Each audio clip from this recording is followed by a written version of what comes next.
And again, for anybody who's just joining us right now, we're going through the companies that Benzinga is recognizing is really moving the frontier and giving individual investors access to real estate deals. We took a look at the first two, Lex Markets, then Republic.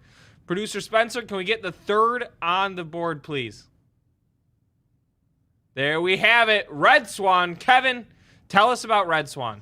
So RedSwan is one that I think our audience should really get behind. They are kind of pioneering a really new space in real estate investments through tokenizing properties. So they refer to it as blockchain real estate, digital properties. So typically you buy you're buying securities, you're buying shares of a company that owns a property. What RedSwan is doing is turning each asset on their platform into its own cryptocurrency. There's a ton of benefits to that. It's not just a gimmick. It really simplifies the whole fundraising process, and it also adds a liquidity option to investors to be able to sell those tokens within the target investment period of these properties. Excellent. Thank you, Kevin. Ed, what are you seeing? What's RedSwan Yeah, been well, seeing in the past couple years? thank you very much, Kevin, for bringing me on. I agree with Ian and David. I think that we see a lot of activity based on really one factor we think is value add. That's been a consistent theme for the past not only 2 years, but 5 years. And that's where investors are actually looking for opportunities where they can, grow that yield on the asset. I mean, buying an asset that actually has no rent growth and no upside opportunity has been challenging, but especially with cap rate compression, trying to find an asset that you can actually grow your revenue with and grow rents. That's been, I think, the theme that most investors have been looking at.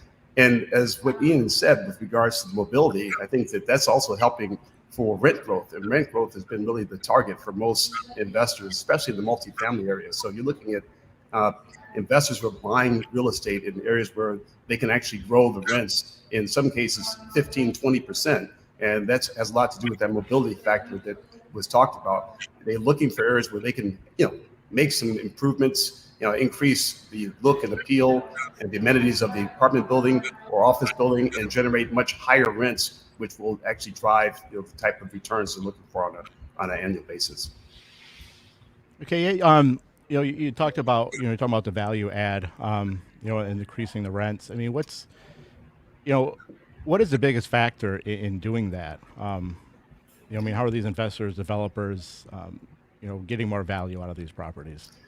Well, they're scouring the markets and really looking at competitive markets, looking at competitive properties to see, if you're looking for the kind of the ugly duckling in a certain marketplace that has higher rents. So like a B value property that might be 80s or 90s construction in an area where you see a lot of new construction growing. There are, 2021, 2022 type product. And so when you're seeing rents at that, class A level, and now you can buy a B asset that may have 50% less value, that gives a lot of opportunity where you can improve the amenities of that asset and then bring your rents even maybe 50% of where the total market rents are for Class A. And that creates significant yield down the road. So that's really the objective, is to buy a project, buy low, make some value to it, increase rent, and then sell at a higher exit point.